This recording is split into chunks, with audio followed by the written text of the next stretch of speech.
Buenas tardes con todos. Tarde. Ok. Buenas tardes con todos. Bienvenidos. Sí, vamos a dar inicio en esta oportunidad, pues, a hablar un poco sobre lo que es el tema de la sanidad vegetal y un poco sobre lo que es el tema de la fitopatología. ¿Sí? Es un tema amplio. Vamos a tratar de abarcar, pues, los puntos más importantes. ¿Sí? Al final del curso. Se les va a brindar la presentación y adicional a ello también materiales adicionales que le van a ayudar pues a complementar también lo que hemos visto. Algunos puntos que de repente no se han tocado lo van a poder ver en ese material. ¿Sí? Cualquier duda, consulta, pregunta que tengan a lo largo del curso lo pueden hacer con total confianza, ¿sí? A través del chat, ¿sí? O también pueden llevar su audio, ¿ok? Vamos a empezar entonces. Hablando entonces un poco sobre lo que es el tema de la sanidad vegetal, ¿sí? Cuando hablamos pues de la sanidad vegetal, estamos hablando de lo que concierne a la parte del control y manejo de tanto de plagas y de enfermedades, ¿sí? Entonces ahí entra un factor muy importante que tiene que estar perfectamente relacionado con el tema del saber cuáles son los niveles de daño económico y cuál es el umbral y cómo es que yo pues puedo manejar todo ello y mejorar las condiciones de, de mi cultivo, ¿ok? Vamos entonces a hablar un poco rápido, ¿sí? Que en la actualidad pues y en muchas zonas, ya sea de nuestro país y a nivel mundial, por decirlo así, nuestros cultivos pues se ven afectados por diversos factores, ¿no? Y estos factores que dentro de todo afectan la producción, ¿no? Son ocasionados pues por plagas y enfermedades, ¿sí? Cuando hablamos de plagas, pues nos referimos a la rama de la ciencia de la entomología, y cuando hablamos de enfermedades agrícolas, pues nos referimos a la rama de lo que es la fitopatología, ¿ok? Ambas ramas son muy importantes conocerlas. Dentro de ellos, pues también está la nematología, está relacionada con los nematodos, y pues también son un punto muy adicional que también está relacionado a este tipo de plagas que pueden afectar a nuestro cultivo, ¿sí? Pues todos estos tipos de plagas y enfermedades que ustedes pueden ver ahí, por ejemplo, acá pueden ver el famoso Rhinococcus, el chanchito, ¿sí? El Haemospalpus, pulgones, espodópteras, arañitas rojas, mosca blancas. Si se dan cuenta, todos estos de acá son insectos, ¿sí? Y estos insectos, cuando se alimentan, ¿no? de la fruta o de la hoja o del tallo, o también puede ser de las raíces o de las flores, ocasionan un daño, ¿sí? Y este daño, como ustedes pueden ver, se ve muy relacionado en la pérdida de rendimiento y producción de nuestros cultivos. Entonces, para ello, existen manejos en la cual se le tiene que dar respectivamente con la finalidad de poder reducir estos niveles de daños económicos, ¿ok? Ahora, el manejo integrado de plagas, un título muy importante y que muchos de repente han de conocer, ¿sí? En la actualidad, pues hay cursos, maestrías en MIP, que es manejo integrado de plagas, ¿sí? En la cual pues involucra todo lo que tenga que ver con las metodologías y procedimientos para poder tener una buena producción, un buen rendimiento y sobre todo un aspecto muy importante que es el manejo amigable con el ecosistema, ¿sí? Es decir, no alterar el ecosistema haciendo uso pues irracionales de productos que puedan alterar también la salud de la persona, ¿sí? Entonces, este manejo integrado pues de plagas es un método muy utilizado en la actualidad, en la cual pues tiene que ver con varios aspectos, los cuales son la inspección, la identificación, el re- eh,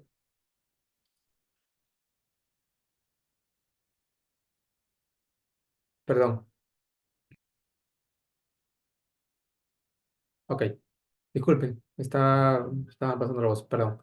Ya, estamos continuando entonces, de que este manejo integrado de plagas pues está relacionado con el tema de la inspección, la identificación, eh, la recomendación, el tratamiento, la evaluación y el mantenimiento, ¿sí?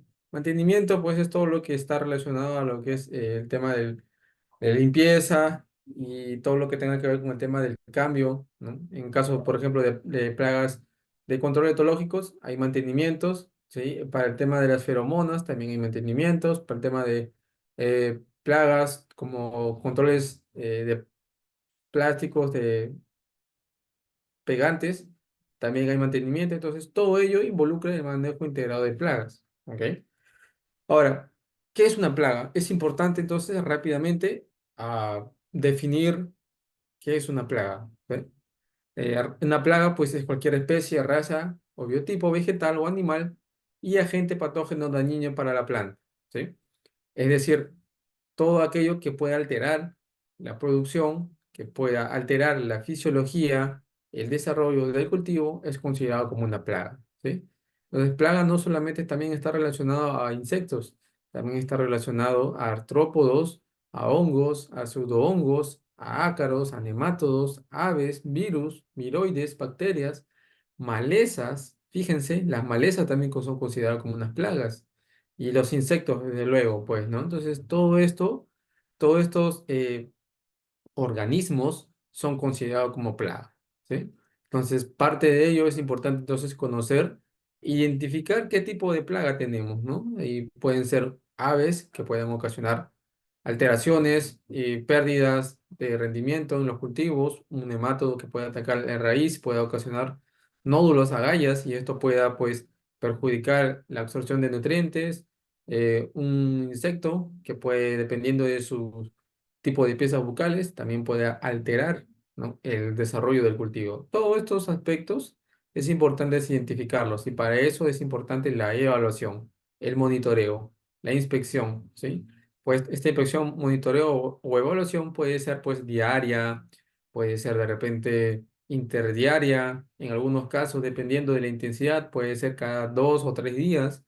Entonces, es importante evaluar y monitorear nuestros campos, ¿sí? Bajo ello, pues vamos a poder identificar entonces y darle el tratamiento o el control preventivo o adecuado para el tipo de plaga. Bueno, de acuerdo a la categoría de plagas, es importante considerar que hay plagas claves, ocasionales, potenciales y migrantes, ¿sí? Las plagas claves, ¿no? son aquellas plagas que se encuentran en forma permanente y en altas poblaciones. Es decir, se van a encontrar siempre dentro del cultivo, ¿sí? Siempre lo vamos a encontrar y constantemente a la hora de evaluar lo vamos a poder ver. Una plaga ocasional son aquellas cuyas poblaciones se presentan en cantidades perjudiciales solo en ciertas épocas o en ciertas etapas fenológicas también se podría mencionar, ¿no? Hay plagas pues que a diferencia de la anterior, que es la clave, ¿no? Esta plaga clave pues está durante todo el proceso, digamos, fisiológico o durante todas las etapas de repente del cultivo y la ocasional pues está en una etapa distinta, ¿no? o una etapa específica, ¿sí? Las plagas potenciales comprenden a la gran mayoría de especies que ocurren dentro de un cultivo y que siempre pues tienen poblaciones bajas sin afectar la cantidad y la calidad de las cosechas, ¿sí? Bueno, estos tipos de plagas potenciales entonces pues no son considerados como un problema mayor, ya que sus daños no son en cantidades grandes y por ende pues se puede dar un buen manejo y un buen control para este tipo de plagas. Y las plagas migrantes, como su nombre lo menciona, pues son insectos pues o plagas donde derivan pues o vienen de un lugar a otro y migran causando daños severos, ¿sí? Estos tipos de plagas pues son aquellas que de repente pueden venir por arrastre de aguas, de corrientes, de vientos, ¿sí? Entonces van migrando de una zona a otra, ¿ok? Bueno, ahí tienen algunos tipos de ejemplos, por ejemplo, plagas claves, hablando del cultivo, por ejemplo, del espárrago, ¿sí? Un Trix tabasi es el que siempre generalmente lo vamos a encontrar en el espárrago, casi en todas las etapas del cultivo. La copitarsa, de igual manera, la prodiplosis y la cercospora con el Staphylium, ¿sí? Y la plaga potencial, que generalmente bajo ciertas épocas o estadios fenológicos de cultivo, pues se puedan presentar. Ahí tienen la Rhizoctonia, el Phytophthora, ¿no? la bimicia, la espodóctera, la anómala, en fin, todas las plagas que se puedan encontrar como a manera de una determinada época. Y las plagas secundarias que vienen a ser aquellas plagas pues que también ocasionan daño producto de una plaga clave, ¿sí?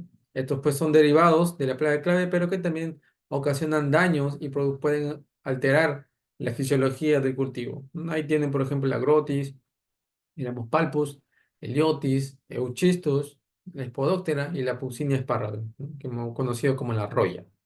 Bien, entonces estos son ejemplos pues de lo que podemos mencionar acerca de las categorías de plagas en un cultivo. Ahí tienen pues ustedes, ¿no? Estos son lo que conocemos como plagas, ¿no? Y no solamente insectos, las malezas, los moluscos, los ácaros, las señalitas rojas, el protozoario, ¿sí? Son malezas que alteran, ¿no? Ocasionan daños, perjudican la fisiología, la conducción de nutrientes, ya que a veces las larvas pues alteran pues los vasos vasculares del cultivo y esto pues es un atrofiamiento a la hora después de que la planta pueda absorber, ¿no? O tomar los nutrientes respectivos. Enfermedad, que es en la parte la fitopatología, la enfermedad pues es el producto de una interacción compleja entre la planta y patógeno en un ambiente favorable. Para que haya pues una enfermedad es importante tres factores. El huésped, ¿no? El donde se va a hospedar el patógeno como tal y las condiciones ambientales, ¿sí?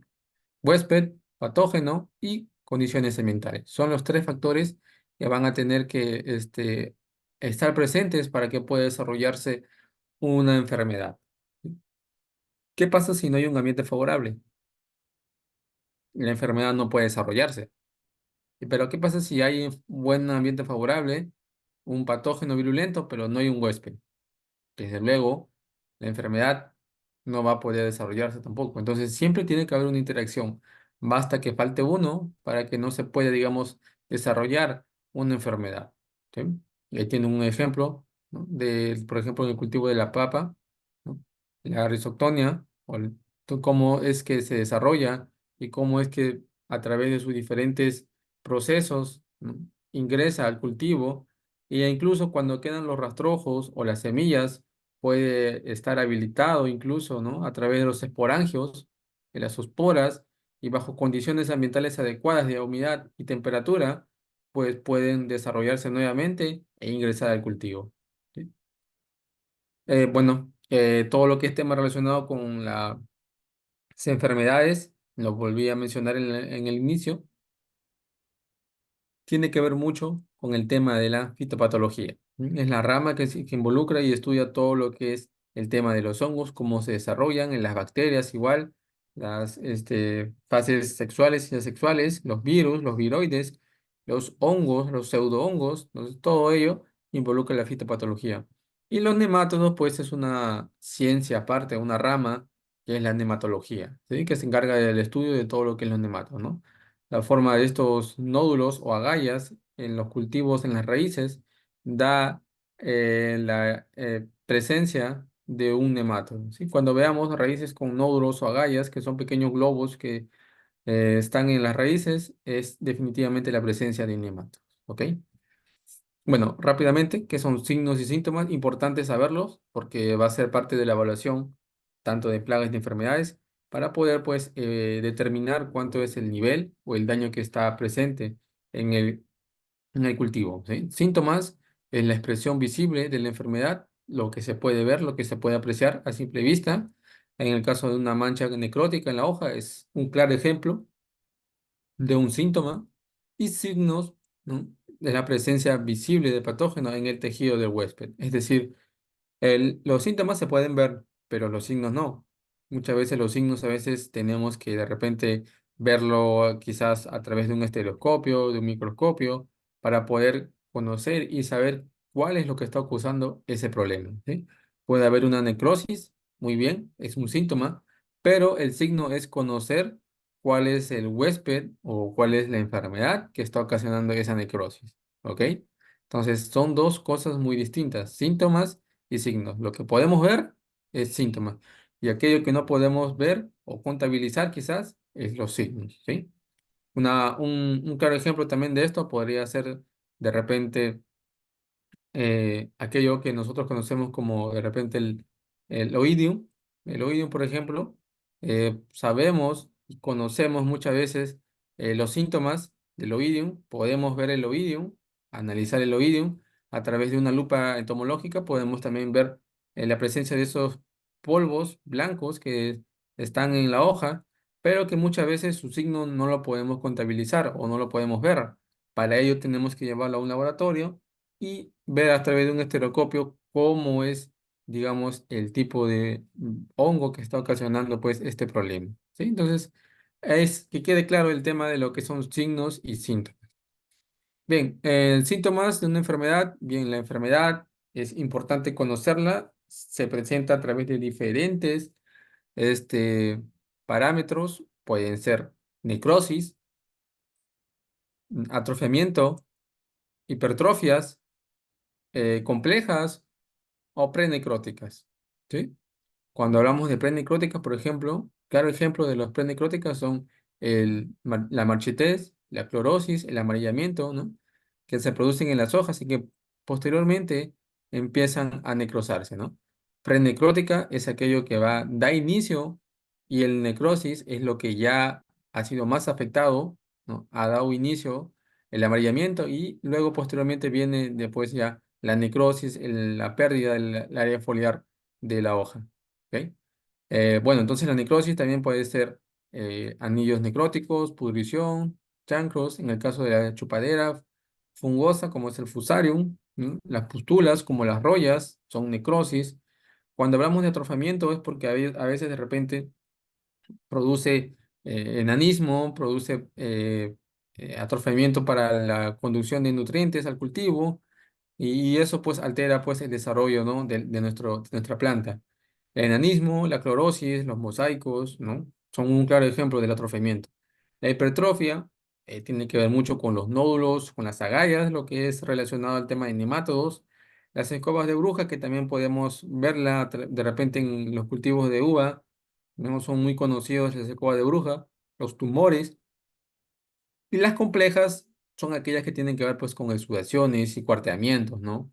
En las hojas, en la fruta o de repente también en la parte del sistema del tallo, ¿no? Entonces, todas estas son enfermedades pues que eh, ocasionan un síntoma determinado. Ahora, hay enfermedades infecciosas o bióticas que pueden ser ocasionadas por hongos, o en el caso del tema de los cromistas, enfermedades que ocasionan también por procariotas, en el caso del tema de las bacterias, enfermedades ocasionadas por plantas superiores, parásitas, enfermedades ocasionadas por virus o viroides, ocasionadas por nematodos o por protozoarios. ¿Sí? Hay diferentes tipos entonces de enfermedades que ocasionan o que podemos presenciar en los cultivos. Y para ello es importante entonces la evaluación y el monitoreo, ¿sí? Entonces, si vamos a monitorear y vamos a determinar y ver que es una clorosis en la hoja, habría que determinar cuál es el origen de esa clorosis, ¿no? Siempre es bueno saber evaluar y monitorear y sobre todo este, hacer un análisis del por qué ha ocasionado de repente un amarillamiento en la hoja. Puede ser que esté pasando por un problema de necrosis o también puede ser un problema de deficiencia. Entonces, para ello, también hay una parte muy importante que es muy importante mencionarla, el monitoreo relacionado a lo que es el tema de los análisis, ¿sí? Así como hay análisis en la parte nutricional, análisis de suelo, de agua, también hay análisis en el aspecto de repente fitopatológico para poder identificar los problemas que estamos, o hongos, bacterias que pueda tener esa hoja, ¿sí? Hay laboratorios que dentro de todo, pues, nos dan esa facilidad de poder saber por qué está ocasionando o qué está ocasionando, pues, ese síntoma, ¿no? O ese signo, mejor dicho, en la hoja. ¿Ok? Ahí tienen los síntomas, ¿bien? Por ejemplo, ¿no? Muchas veces se presentan estos síntomas, fíjense, este es un problema pudrición de raíces. Fíjense, las raíces están empezándose a marchitar y ya está empezando también a haber un problema de deficiencia, un color más pálido. Lo de acá, pues, es un tema ya de plagas también. Fíjense, las hojas relacionado con un problema de deficiencia y a la vez un problema de plagas. Y esto es una necrosis, ¿no? Que puede ser ocasionado pues por algún hongo o bacteria. Y es bueno entonces analizarlo. Y esto de acá también pues un tema de, por ejemplo, como la roya, las pustulas, ¿no? Que podemos identificar en los cultivos. En las prácticas que se define el manejo integral de plagas y enfermedades, muy relacionado pues a saber el tema de las plantas, qué variedad estamos utilizando, en qué etapa fenológica se encuentra, el clima, muy importante conocer la temperatura, la humedad, las precipitaciones, las radiaciones solares, el suelo, muy relacionado a la textura, la cantidad de materia orgánica, los nutrientes y el manejo del cultivo, que tiene que ver mucho con el riego, la fertilización y las podas, ¿ok? Todos esos detalles, todos esos factores y parámetros están relacionados pues con la presencia de una determinada plaga y enfermedad, ¿sí? A ver, hay perspectivas entonces globales del manejo integrado de plagas y de enfermedades y que pues tienen que ver mucho con la actividad ah, agrícola que el hombre desarrolla y cuáles son los desafíos que esta persona o este agricultor enfrenta el día a día. Entonces, para ello es importante entonces establecer pues unas herramientas que permitan controlar y manejar un adecuado manejo de nuestros cultivos con la finalidad pues de brindarle una buena calidad de producto a las personas, ¿no? que consumen estos alimentos. Bueno, dentro de los manejos integrados de plagas y enfermedades, pues es importante bajar la cantidad de plagas y enfermedades en el cultivo para que esto no pueda causar daños ni mucho menos bajar su rendimiento. Entonces, también importante, lo que busca el MIP es disminuir en lo posible el uso de plaguicidas, convirtiendo estos productos en el último recurso, ¿no? disponible para protección de los cultivos. También, esto también del manejo integrado de plagas evita pues daños a la salud de los productores y consumidores y además de proteger el medio ambiente, cuidar la ausencia de controladores biológicos y sobre todo cuidar nuestro recurso climático, ¿sí? El ecosistema, como les había mencionado. Ahora, la pregunta es, ¿cómo se logra esto? Pues haciendo uso de diferentes metodologías y tácticas de control, considerando pues que estos deben ser seguros, efectivos y económicos, ¿ok? Ahí tienen, entonces, ¿cuáles son estas tácticas? Hay tácticas preventivas y tácticas curativas, ¿no? Las preventivas se deben usar pues cuando las plagas o enfermedades son pocas o aún no han causado mucho daño, ¿sí? Perdón, las tácticas curativas son aquellas donde pues se usan cuando las plagas o enfermedades pues son mucho más altas y ocasionan daños a nivel económico y estas son capaces también de producir muchas pérdidas de producción y calidad en los cultivos, ¿sí? Entonces, tienen dos, recuerden, tácticas preventivas y tácticas curativas, ¿sí? Si estamos evaluando, monitoreando y vemos que de repente nuestro rango de evaluación que tiene que ser mayor a 5% para yo poder, digamos, establecer un control y yo evalúo y digamos que mi nivel de daño económico está en un 3%. ¿Qué haría uso? ¿De una táctica preventiva o curativa? Preventiva, ¿no? Porque obviamente no está llegando a mi nivel de daño económico, sin embargo, tengo presencia. Entonces, para poder prevenir que no llegue a ese límite que es el 5%, le aplico una táctica preventiva, ¿sí? Y cuando llegue pues al 5% o mayor al 5%, tendría que aplicar pues una táctica curativa, ¿no? Hacer de repente aplicaciones más seguidas o controles más permanentes para poder manejar y disminuir el tipo de daño, de plaga o de enfermedad que hay en mi cultivo. Bueno, el desarrollo de un programa de manejo integrado de plagas tiene diferentes elementos. Cada uno de estos puntos son muy importantes considerarlos, pero lo que hay que recalcar acá es pues las medidas de control que se puedan utilizar. Cuando hablamos de medidas, pues son las que nosotros conocemos en la actualidad: control cultural, control mecánico, control genético, etológico, microbiológico, biológico, legal, autocida y químico. Como ustedes podrán ver, el químico está al último, como un último recurso para métodos de control, ¿sí? Entonces, antes de hacer un control químico, es importante hacer controles mecánicos, genéticos, etológicos, biológicos, que puedan, pues, no pueda haber daño al ecosistema, ni mucho menos a la salud de la persona.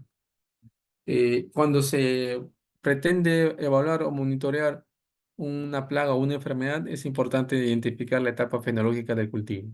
¿Por qué? Porque hay plagas, como lo habíamos mencionado, plagas claves, plagas potenciales, plagas migratorias, que van a estar dependiendo, ¿no?, de la etapa fenológica en un determinado este, tipo de inflorescencia, tipo de cultivo, tipo de flor, tipo de fruta. Entonces, si ustedes ven acá este ejemplo de acá, ¿no?, que es un pequeño círculo que se ha hecho para el cultivo de granado, este es para el cultivo de granado, si se dan cuenta, empieza desde la semana 1, es decir, la primera semana de enero, hasta la última semana, que es la semana 52, en algunos casos llega a 53, ¿no?, semana, año, ¿no? Entonces, cada semana, ¿no?, que pasa es una etapa fenológica. Por acá, de repente, en las 2 primeras semanas, recién está empezando a brotar o a romper, digamos, la dormancia del cultivo. Las 3 o 4 semanas siguientes es, digamos, el desarrollo de los brotes. Posteriormente viene lo que es el brote, la salida de las hojas, primera, segunda hojas. Luego viene lo que es el tema de la inflorescencia, luego el botoneo, luego el cuajado, la maduración, ¿no? Y por ahí viene la post cosecha. Entonces, cada semana tiene una diferente etapa fenológica. Y en cada etapa fenológica, pues, es importante determinar cuál es la presencia de plagas y enfermedades. Por ejemplo, en la semana 9 del año, por ejemplo, del cultivo, hasta la semana 44, fíjense ustedes, en el cultivo de granado va a haber problemas de alternaria y botritis. Mi programa preventivo tendría que estar acá, ¿no?, en las 8 primeras semanas. Ok, ahí yo voy a ejecutar mi programa preventivo para que cuando llegue, digamos, empiece la semana 9, no tenga problemas, ¿no?, de alteraciones o niveles de daño económico relacionados a alternaria y botritis. Igual, para el tema, por ejemplo, de las plagas, ¿no? También desde la semana 5, fíjense, hasta la semana 17 tengo problemas de liotis. Y desde la semana 11 hasta la semana 44, problemas de cochinilla.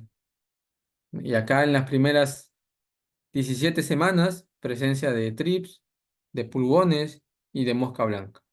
Entonces, como ustedes podrán ver, es importante siempre determinar y verificar en qué etapa fenológica se encuentra mi cultivo.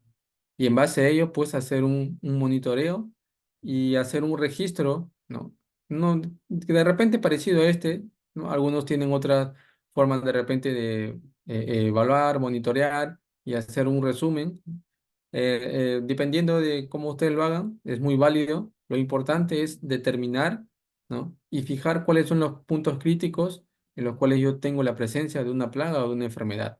Y en base a ello, pues hacer mis monitoreos, hacer mis evaluaciones, mis programas fitosanitarios, todo lo voy a hacer en base a este cuadro, ¿ok? Entonces ahí viene la importancia de identificar la etapa fenológica del cultivo. Bueno, el insecto, parte de la plaga, pues, ¿no? Tiene diferentes tipos de piezas bucales. Lo había mencionado anteriormente y creo que es importante considerar que tenemos insectos con piezas bucales picadores chupadores. También tenemos insectos masticadores, que por lo general son las larvas que más empiezan a alimentarse de las hojas del área foliar, los chupadores y los masticadores y lamedores. ¿Ok? Que es un insecto. Un insecto en este caso, pues, es un artrópodo, ¿sí?, que está formado por 3 partes: cabeza, tórax y abdomen. Está formado, pues, también por un par de antenas, tres pares de patas, ¿no?, un par de alas, y también, sobre todo, porque se le conoce al insecto como aquel artrópodo, pues, que se alimenta de una planta, ¿no? Llámese hojas, llámese tallos, llámese flores o frutos, todos ellos son considerados como insectos, ¿sí? Pero, como lo había mencionado, es importante controlar y manejar y saber qué tipo de insecto de pieza bucal tiene. Puede ser, por ejemplo, una larva, un masticador, puede ser una mosca blanca, que bien puede ser un chupador, puede ser también de repente algún insecto picador, ¿no? Que está ocasionando problemas de transmisión como vectores. Los picadores y los chupadores generalmente son aquellos que ocasionan o transmiten virus o enfermedades de una planta sana, perdón, de una planta enferma a una planta sana. ¿Por qué? Porque a través de su estilete, con las cuales ingresan a la hoja o a la planta enferma, pues pueden transmitir y llevar en su estilete esa enfermedad. ¿Sí? Entonces, ahí también es importante evaluar y saber qué tipo de plaga tenemos y cuál es su pieza vocal que está ocasionando problemas en los cultivos. Bien, ahí tiene un ejemplo claro, ¿no? De los tipos de huevos que hay. Recuerden que los insectos pasan por una metamorfosis, ¿sí? ¿Qué es la metamorfosis? Es aquel proceso en el cual los insectos pues cambian de un estado a otro hasta llegar, digamos, a la etapa final que es el adulto. Para ello, pues, existen huevos, ¿no? Y acá podemos ver de diferentes tipos de huevos, de insectos que puedan haber, algunos de forma esférica, de forma ovalada, en forma, por ejemplo, de que pareciera un algodón, ¿no? O insectos de repente ovalados, huevos ovalados. Cada uno de ellos, pues, es importante evaluarlos. Me podrán decir quizás ustedes, ¿cómo puedo yo evaluar los huevos de los insectos? A través de una lupa entomológica, ¿sí? Por ejemplo, en el caso de las cepodópteras, generalmente los huevos, este tipo de insecto lo, lo ponen en masas, ¿sí? En masas. Cuando veamos unas masas de huevos, es decir, diferentes tipos de huevos, como tipo una mancha, son ocasionados por la plaga de Spodoptera.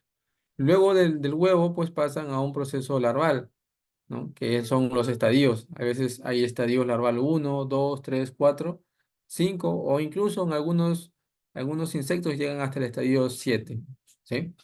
Posterior a ello, pasan a un estado ninfal, dependiendo del tipo de insecto, o también a un estado pupal. En el caso de las pupas, tenemos aquí también tres tipos de pupas, como son las libres, las octetas, ¿no? Y los puparium. Son los tres tipos eh, de insectos, ¿no? En este caso, por ejemplo, las pupas, cómo se presenta el insecto. Generalmente las más conocidas o las que ocasionan, digamos, el daño más perjudicial están relacionados a los temas de octetas, ¿sí? Cuando son aquellos pupas libres, son, bueno, más está relacionado al tema de los escarabajos, ¿no? Pero para el tema de las mariposas, como son la Hemopalpus, el Heliotis, está muy relacionado con el tema de la pupa obstetra, ¿sí? Y aquí tienen un claro ejemplo, entonces, en este caso, del gusano trozador, la Grotis ypsilon, ¿no? Cómo es que empieza con los huevos, como les había mencionado, pasan a un estado larval, luego empupan bajo del suelo y posteriormente pasan a un estado adulto. Este estado adulto empieza a poner o a ovipositar nuevamente en las hojas los huevos, y estos huevos, pues, con las condiciones ambientales adecuadas, pues empiezan a desarrollarse nuevamente y el ciclo continúa. Entonces, ¿cuáles son los problemas más mayores y significativos en este ciclo de la plaga? El estado larval es de por sí el estadio más perjudicial y más crítico en la cual se tiene que tener control, ¿sí? Las larvas, para poder pasar a un estado pupal, se alimentan bastante, ya que en el estado pupal, como menciona acá, que dura de 7 a 10 días, durante esos 7 y 10 días, el insecto no se alimenta de nada. Es decir, solamente se encuentra en el suelo haciendo su proceso de metamorfosis y no se alimenta para nada. Entonces, para que pueda durar 7 a 10 días sin alimentarse, el estado larval es muy importante para que el insecto pueda alimentarse, ¿no? comer todo lo que puede y luego pues empupar. Entonces, el insecto va a querer alimentarse o comer bastante para poder mantenerse en este periodo pupal. Y ahí es el periodo crítico donde yo les menciono que hay que tener consideraciones, monitorear y hacer las aplicaciones correspondientes para poder controlar este estado larval. Bien, ahí tienen algunas principales órdenes. Hoy en día en la actualidad hay cajas entomológicas que se realizan con la finalidad de poder diferenciar y ver, presenciar los insectos, ¿no? Cómo podemos clasificarlos y cuáles son las órdenes más principales que podemos conocer y establecer. Enfermedad, lo que había mencionado, es importante que para que haya la presencia de una enfermedad haya ciertas condiciones ambientales, ¿no? Lluvia, viento, agua, labores, en el caso del hospedante, que puede ser un suelo, puede ser un cultivo, y sobre todo, pues es importante considerar cuáles son los procesos de desarrollo de una enfermedad. La germinación, la reproducción, luego la diseminación, la sobrevivencia, la inoculación, el ingreso al cultivo, la infección del cultivo, la inoculación y por último la colonización e invasión. ¿Sí? Estos procedimientos dan origen pues a una enfermedad. Entonces hay que considerar entonces bajo estos aspectos conocer y saber identificar pues también el tipo de enfermedad que estamos presenciando y cuáles son esos factores climáticos que están dando origen a que pueda desarrollarse con mayor facilidad. Ahí está lo que yo les había mencionado. Por ejemplo, para que una enfermedad haya, es importante que haya un huésped, un agente patógeno y unas condiciones ambientales adecuadas. ¿Eh? Cuando hablamos de condiciones ambientales, pueden ser pues temperatura, humedad, aire, viento, pH, temas de riego, temas de nutrición.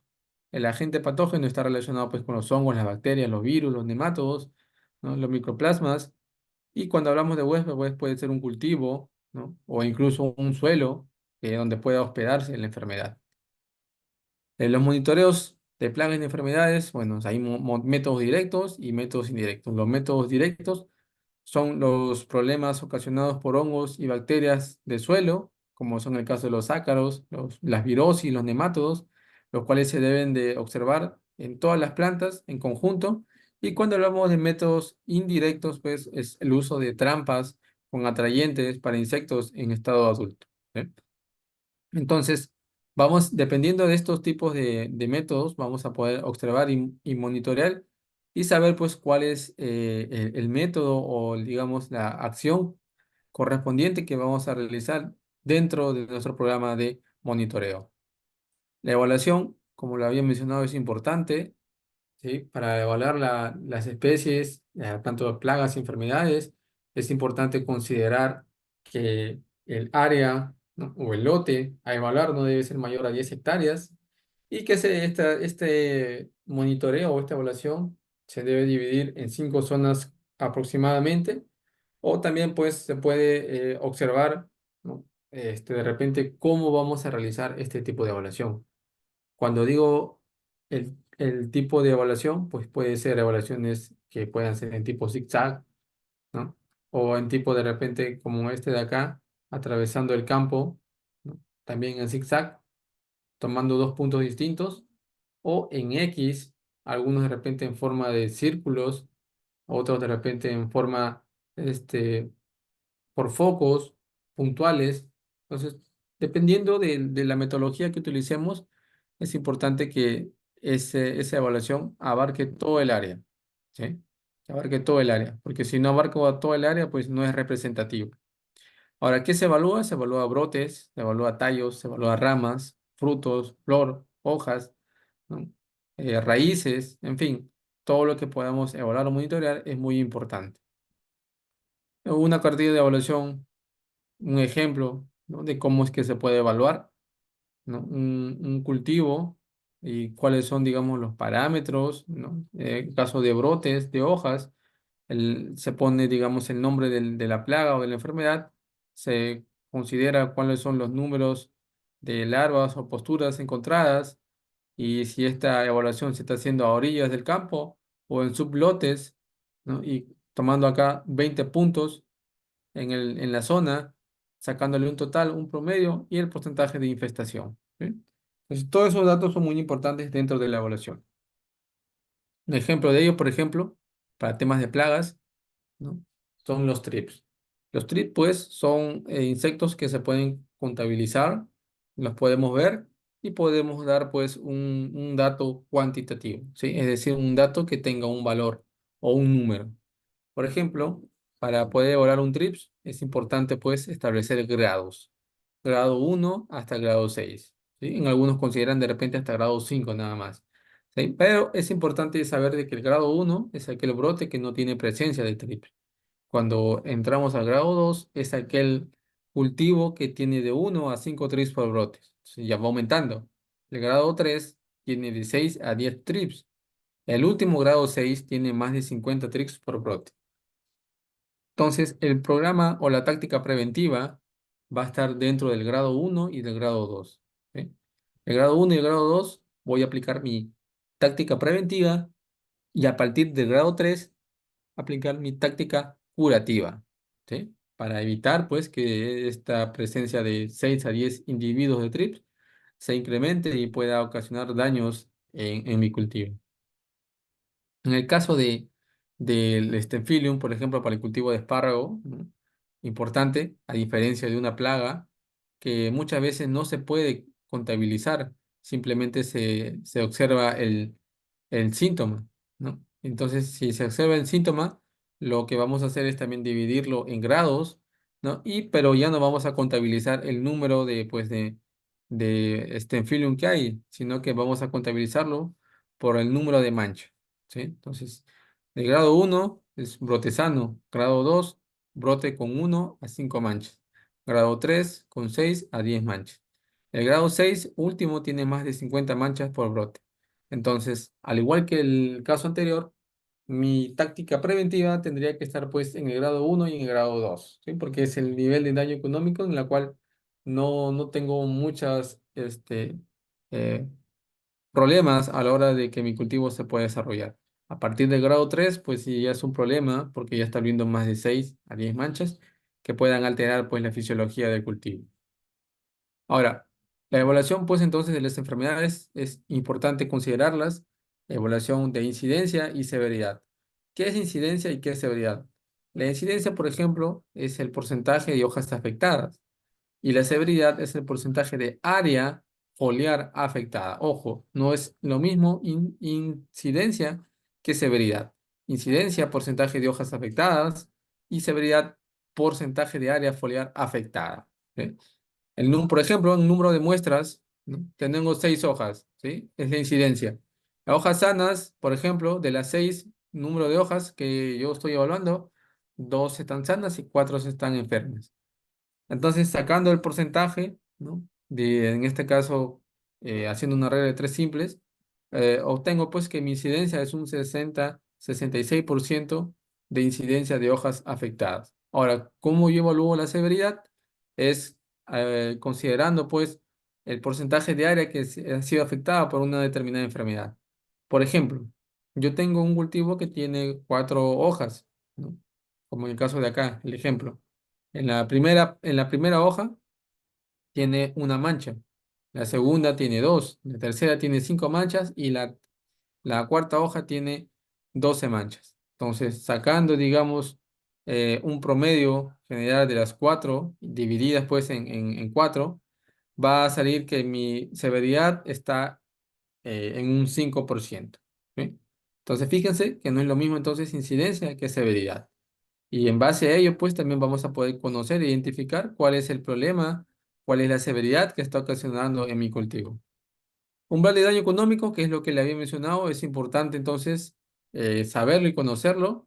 Nos indica pues el tiempo oportuno para decidir una acción preventiva, ¿ok? En el caso, por ejemplo, es la densidad de la población de una plaga o enfermedad que causa una reducción en el valor del cultivo, ya sea en rendimiento o en calidad, el costo de tratamiento es mucho mayor. Aquí tienen un ejemplo, por ejemplo, en este cuadro que ustedes ven acá, la densidad de la población tanto para plaga clave, en este caso para plaga ocasional y para plaga potencial. Si mi nivel, digamos, de daño económico está por encima, ¿no?, de esta franja a roja, ¿no? Y yo veo que, por ejemplo, acá en el caso de la plaga ocasional, los primeros, el primer tiempo acá hay un pequeño tramo, ¿no?, donde mi nivel de daño económico ya está por encima del umbral. Cuando ocasiona o cuando tengo esta presencia, ya es claro de que tengo que hacer un control preventivo y en algunos casos quizás un control curativo. ¿Por qué? Porque ya está excediendo o sobrepasando mi nivel de daño económico. Entonces, tanto para plagas potenciales, plagas claves o ocasionales, es importante considerar este nivel de daño económico.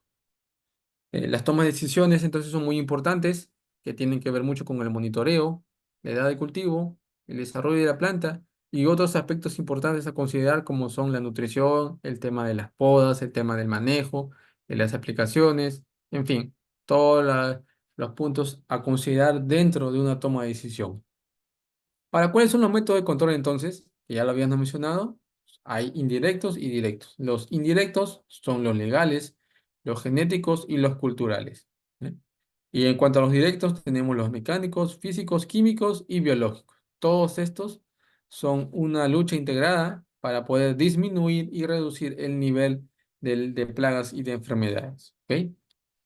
Bien, rápidamente entonces el control cultural, que es algo que ya conocemos, es uno de los métodos más económicos que propone realizar las labores propias del manejo agrícola, ¿no? Un riego adecuado, quizás un deshiervo, una poda, que pueda mejorar las condiciones del cultivo. Tiene desventajas y desventajas. Bueno, esto de acá lo voy a pasar, ¿sí? Y importante que lo revisen a la hora de adquirir sus materiales, cuáles son las ventajas y las desventajas de un control cultural. Las prácticas culturales entonces más conocidas son la preparación de suelo, que ya muchos conocerán, la rotación del cultivo, hacer intercalaciones de un cultivo a otro, un abonado adecuado, ¿no? Que no sea, digamos, excesos que puedan alterar también la fisiología del cultivo, eh, las cárpidas, que es eliminar las malezas, los aporques son también un método de culturar. Y este, por ejemplo, es una práctica de abonamiento, ¿no? Importante considerar que a la hora de poder incorporar el abonado, ¿no?, podamos tener un análisis de este abono, ¿no?, y ver cuáles son las propiedades, los beneficios, el porcentaje de humedad que nos están brindando la casa comercial. Igual hay otros tipos de métodos como son el cambio de fechas de siembra, la poda que les había mencionado y el uso de buenas semillas. ¿Eh? También está pues el descanso de los terrenos, es decir, que el terreno puede descansar un cierto tiempo para poder mejorar las condiciones físicas, químicas y biológicas, la destrucción de rastrojos, el uso de tutores, ¿no?, para que los cultivos no estén arrastrándose en el suelo y puedan estar expensas al contagio de cualquier tipo de patógenos. Entonces, esto de acá es algo que se debe de controlar, ¿no? Las malezas, eliminarlas, porque si no las eliminamos, pues van a ser fuente hospedera de plagas y de enfermedades, ¿no? Muchas veces, dentro de estas malezas son donde se esperan, ¿no?, las plagas y las enfermedades. Y esto, cuando las condiciones ambientales son adecuadas, ¿no?, se desarrolla e ingresan al cultivo. Y aquí se cumplen los tres factores fundamentales que para el tema también de la enfermedad, ¿no? Las malezas vienen a ser el huésped, ¿no? El patógeno viene a ser la enfermedad y las condiciones ambientales en las cuales se encuentra esta maleza van a ocasionar que esta enfermedad pueda desarrollarse. El tutoreo, fíjense, este es un tutoreo que se realiza en un cultivo de payar con la finalidad pues de que el cultivo no esté arrastrándose en el suelo. Porque cuando se arrastra en el suelo, cuando está en contacto con el suelo, pueden haber patógenos que puedan ingresar al cultivo o a la hora de regar, pues puedan ocasionar pues problemas también fúngicos y esto puede ocasionar problemas en el desarrollo del cultivo, ¿sí? Aquí si se dan cuenta, adicional a ello es importante mencionarlo, acá hay un control etológico, plantas cromáticas, perdón, con trampas cromáticas que hay acá, ¿no?, para el monitoreo. Y pues bueno, es importante entonces hacer un tutoreo cuando tengamos cultivos que no estén a expensas o arrastrándose en el suelo. Medidas de control manual y mecánico es importante, que consiste en el recojo a mano de insectos en estados de huevo, por ejemplo, larvas o adultos, o plantas enfermas. Y también esto pues tiene ventajas y desventajas. ¿Ok? Prácticas mecánicas, por ejemplo, las principales, el recojo manual de insectos. ¿Cómo se hace el recojo manual de insectos? Hay una práctica muy conocida que consiste en poner en el suelo un pequeño vaso al filo del nivel del suelo, y de manera que lo dejamos de una noche a otra, de manera que el insecto a la hora de caminar, ¿no? E incluso dentro del vaso adentro se le puede poner un pequeño alimento para que el insecto pueda de repente oler, captar el alimento e ingresar. Una vez que el insecto cae al vaso, ¿no? O al recipiente, ya no puede salir. ¿Sí? Entonces, esa es la forma como se hace el recojo manual y captura de insectos. Recoger partes de las plantas dañadas también es muy importante. Exclusiones de los insectos. La solarización, que es para un tema de hongos, bacterias, nemátodos. Aplicaciones de aguas calientes, lo mismo para temas de hongos, desinfectar el suelo, y la aplicación de aguas frías, que ayuda a controlar pues o a manejar a los insectos que viven en nidos pequeños, como por ejemplo las hormigas, ¿no? Y esto es un método mecánico que nos puede ayudar mucho. Aquí tienen algunos controles mecánicos, manuales, ¿no? Aquí como por ejemplo el contabilizar o capturar los insectos de manera manual, hacer uso de aguas, ¿no? De aguas frías, aguas calientes, poner barreras, también es un método de control, barreras, ¿no? Cortavientos y trampas cromáticas. Desinfección de almácigos es muy importante, ¿no? Para poder evitar problemas también fúngicos, ¿no? Y poder, digamos, darle esa buena, óptima condiciones al desarrollo del cultivo o a la germinación de la semilla. El procedimiento, pues, consiste en humedecer el suelo o el sustrato sin llegar a saturarlo. Es mucho mejor usar agua hervida. Luego, se tapa o se cubre el suelo con un plástico y se sella en los extremos herméticamente. Tercero, sobre el plástico colocar palos de madera delgadas y flexibles de manera de arcos a una distancia de 25 centímetros. Y cuarto, cubrir los arcos con otro plástico y sellar herméticamente con barro, ¿sí? Al sellar pues herméticamente con plástico, estamos ocasionando que la temperatura en esa área pues se incremente por encima de los 35 o 40 grados centígrados, ¿sí? Eliminando pues erradicando ciertas enfermedades como hongos y bacterias que ahí puedan haber en el suelo. Medidas de control microbiológico, que consisten en utilizar la capacidad de ciertos microorganismos, como las bacterias, virus o hongos, o también nemátodos, para enfrentar o matar a los insectos. ¿Sí? ¿Tiene ventajas y desventajas? Bueno, generalmente tiene más ventajas y casi nada de desventajas, pero es importante también considerarlas, cuáles son los beneficios que nos brinda este control microbiológico. Bueno, este es un ejemplo también de productos de los controladores microbiológicos, como por ejemplo el trichoderma, que es un hongo muy importante, que ayuda a controlar pues el tema de larvas y en algunos casos el tema de las pupas de los insectos. Y pues esto es un manejo pues que se utiliza constantemente en los diferentes cultivos, sobre todo en el cultivo de maíz. Medidas de control, control etológico y el control biológico, ¿no? Son controles que nosotros conocemos como las trampas de luz, trampas de color, trampas de feromonas, trampas alimenticias, como son los cebos tóxicos. Y en el caso del control biológico son aquellos insectos, pues, benéficos que ayudan, pues, a erradicar cualquier tipo de plagas. Tienen sus ventajas y sus desventajas y ustedes también los pueden revisar. Ahí tienen las trampas entonces que se utilizan, trampas de colores, trampas cromáticas. Cada trampa pues tiene un diferente color, por ejemplo el azul, muy importante para temas de captura de trips, moscas, amarillo para mosca blanca, pulgones, dípteros, ¿no? Para los color rojo púrpuras, para temas, por ejemplo, de mosquitos, el negro para el caso, por ejemplo, del tomate, para la tuta absoluta, trampas celestes, trampas blancas, verdes y transparentes. Cada una de ellas tiene una finalidad. Entonces, dependiendo del mi monitoreo que yo he hecho en mi campo, y si tengo presencia, por ejemplo, de trips, tendría que optar por poner de repente una trampa de color azul o una amarilla, ¿sí? Con ello voy a tener un control del trips. Igual, si tengo, por ejemplo, tuta absoluta en mi cultivo de tomate, tendré que poner una trampa de color negro. Entonces, todos estos tipos de trampas nos van a ayudar a controlar este tipo de plagas. Ahí tiene, por ejemplo, un ejemplo claro, ¿no? Aquí son trampas amarillas, ¿no? Que se ponen a una distancia más considerable.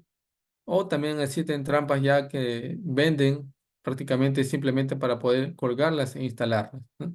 Esta es una trampa que se compró y ya no se necesitó de poder pues aplicarle de repente algún tipo de aceite, ¿no? O algún tipo de líquido que pueda ocasionar la captura del insecto.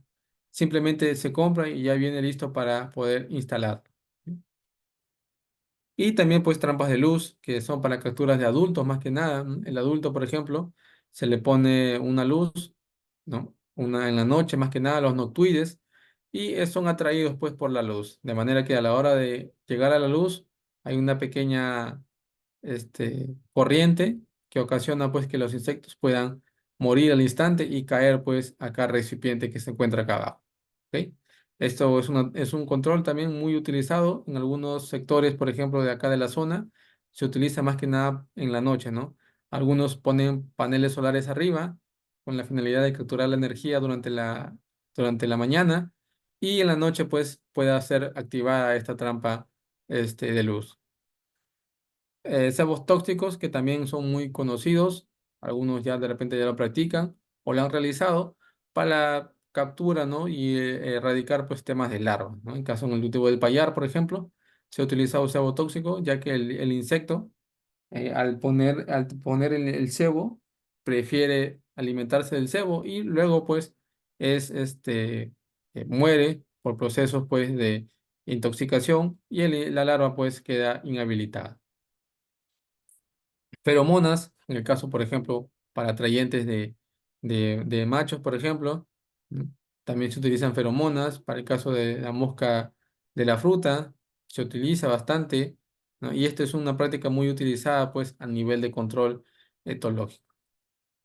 Ahí tienen ustedes un caso del cultivo de la vid, ¿no? En el caso del cultivo de arándano también se colocan trampas con feromonas para poder, pues, atraer al insecto. Melaza es otra forma de poder controlar los insectos también, ¿no? Ya que este es digamos, un atrayente aromático, ¿no? Que atrae a los insectos y cuando los insectos quieren salir, pues ya no pueden salir porque están, digamos, con una capa pegajosa que les impide volar. Sus ventajas y desventajas también las hay y esto es bueno que las revisen y las puedan considerar dentro de su programa. Insectos benéficos, controles biológicos, ahí tienen ustedes los insectos predadores y los insectos parásitos. Los predadores son aquellos pues insectos que se alimentan o comen o se comen a los insectos plagas y los insectos parásitos son aquellos pues insectos que viven dentro o encima de los insectos plagas, debilitándolos y matándolos. Ahí tienen liberación, por ejemplo, de controladores biológicos en arándano, ¿no? Para poder controlar y manejar el problema de plagas y de cultivos, por ejemplo, como la mosca blanca, ¿no? O el trips. Medidas de control legal y genético, no, bueno, son quizás no muy conocidos. En el caso legal, un conjunto de medidas o disposiciones legales obligatorias que da el gobierno. Y el control genético, pues, es la táctica que consiste en aprovechar la capacidad de ciertos cultivos para resistir y soportar el ataque de los insectos o enfermedades. ¿Tiene ventajas y desventajas? Claro que sí, y ahí la pueden revisar. El control legal tiene que ver mucho, por ejemplo, en el tema de la mosca y la fruta, que cuando hay problemas de alta incidencia de mosca y la fruta, se hace una cuarentena y la cual consiste en un conjunto de medidas para controlar la entrada o salida de productos agrícolas y evitar pues la introducción de insectos plagas, ¿no? Dentro de esa zona. También la erradicación, que consiste en la eliminación total del insecto, y la reglamentación de cultivos, ¿no? Que tiene que ver con por la finalidad de establecer condiciones menos favorables para el desarrollo de un insecto. Ahí tienen pues cómo es la metodología del manejo legal de las plagas. ¿Tiene ventajas y desventajas? Claro que sí, y ahí también las pueden revisar. El principal método de genético es el desarrollo de variedades resistentes a plagas y enfermedades, y esto se realiza mucho en laboratorios, tiene que ver mucho con la genética, ¿no? Para poder establecer medidas que puedan permitir la resistencia del cultivo a una determinada enfermedad o plaga. El control auticida y control químico. Bueno, el control autocida pues es el empleo de insectos estériles para combatir a su propia especie, y el control químico como último método, que consiste en el uso de productos sintéticos, ¿sí? Ventajas y desventajas, igual. Ahí tienen la esterilización de insectos machos, por ejemplo, en este caso de la mosca mediterránea, ¿no? En laboratorios, por ejemplo, se crían bastantes insectos con la finalidad de esterilizarlos, ¿no? Para que no se puedan reproducir, y con ello pues evitar pues el incremento de este tipo de plaga. Ahí tienen sus ventajas y desventajas del control químico. Y por último, pues mencionar también la resistencia, ¿no? Este es el IRAC, ¿no? Que es un registro de productos los cuales se pueden utilizar para un determinado insecto, ¿sí? Aquí tiene, por ejemplo, importante la resistencia.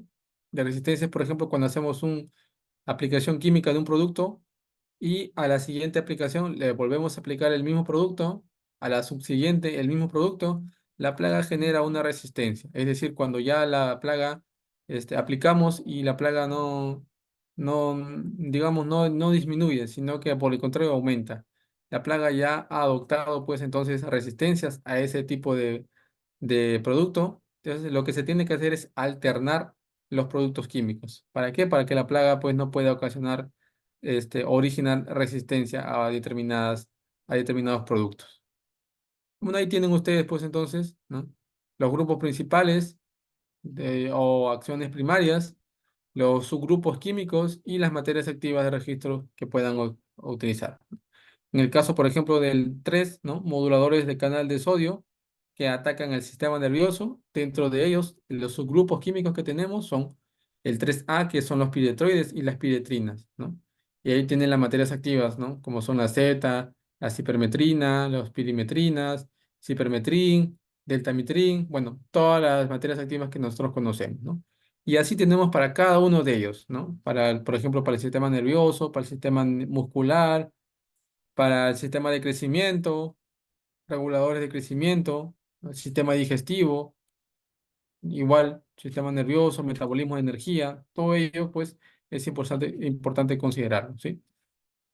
Uso de papel hidrosensibles a la hora de hacer una aplicación química es muy importante para ver el mojamiento del producto que estamos utilizando, si realmente está mojando, está, digamos, llegando al área foliar que nosotros estamos aplicando, y de no ser así, pues establecer otro método, de repente cambiar las boquillas más finas, otras más anchas, bueno, dependiendo de qué cultivo estemos manejando o el tipo de hoja, es importante pues hacer el uso de estos papeles hidrosensibles, ¿sí?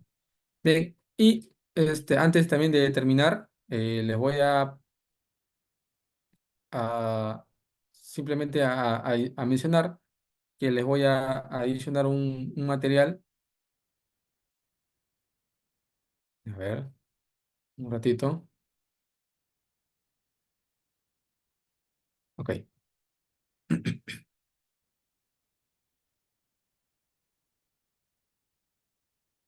Este material también les voy a compartir. Diagnóstico de enfermedades y plantas. Bueno, no lo voy a mencionar, pero rápidamente, fíjense ustedes, ¿no? Que en este material está todo lo que tiene que ver con el tema de las sintomatologías, ¿no? El tema de la clasificación de los síntomas. Hay síntomas primarios, secundarios, específicos e inespecíficos. Importante considerar los cambios de color, bueno, algunos síntomas, ¿no? Que pueden ocasionar, por ejemplo, los virus, los mosaicos, la clorosis, los halos cloróticos, los anillos, ¿sí? Las muertes de células localizadas. Esto es el cancro, por ejemplo, ¿no? Que ocasiona la muerte de células en el tallo, y esto produce la muerte regresiva, ¿no? del cultivo. Muertes de células localizadas como manchas necróticas, muerte de células generalizadas como las podredumbres, los tizones, el desarrollo de anormal de los tejidos, el enanismo, Otros síntomas, por ejemplo, como las pústulas o el marchitamiento, que es un signo que lo habíamos mencionado, ¿no? Y cómo se presenta, cuál es la cámara de humedad, que es una técnica que nos permite inducir la aparición del signo. Bueno, esto es algo que no lo hemos visto, pero es importante considerarlo. Es un método pues, que nos permite entonces poder observar el síntoma y el desarrollo de esta enfermedad, ¿no? Los test de flujo también se utilizan en afecciones, por ejemplo, vasculares, y lo cual nos permite discriminar entre hongos y bacterias, ¿eh? Ahí tienen entonces los pasos de los diagnósticos para poder realizar, pasos para seguir para un diagnóstico correcto, ¿m? Algunos pasos, distribución del problema del cultivo, pueden ser en filas o en focos, ¿no? Puntuales, distribución de problemas en las plantas, ¿no? Y criterios para elegir pues la muestra, ¿no? Bien, estos materiales y disculpen que me extiendo un poquito, pero quiero también que quede muy... Les voy a hacer llegar esto, ¿sí? Esto ya lo he presentado, pero igual esto es algo más general, ¿sí? De lo que hemos visto del AIRAC, ¿sí? Y cómo, para que puedan tener más claro de cómo es que se maneja el AIRAC y cuáles son los mecanismos que utiliza para poder hacer un control adecuado de cada uno de los materias activas, ¿ok? Este material también se lo voy a hacer llegar a cada uno de ustedes. Bien, eso sería todo con respecto al curso. No sé si ha quedado claro, alguna duda, pregunta, inquietud. ¿Está todo claro?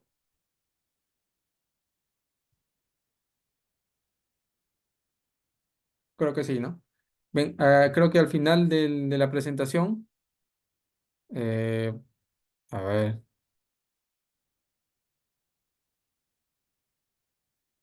sí, aquí al final de la presentación, sí, está correo, mi número.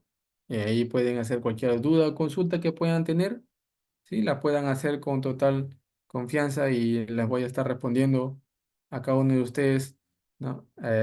A cualquier inquietud que puedan tener con sus preguntas. ¿Ok? Bien, entonces les agradezco por su participación y por su eh, tiempo. Bien, nos estaremos viendo en todo caso en otra oportunidad, si el Señor lo permite. Que tengan un excelente fin de semana y una excelente noche. Nos vemos. Hasta luego.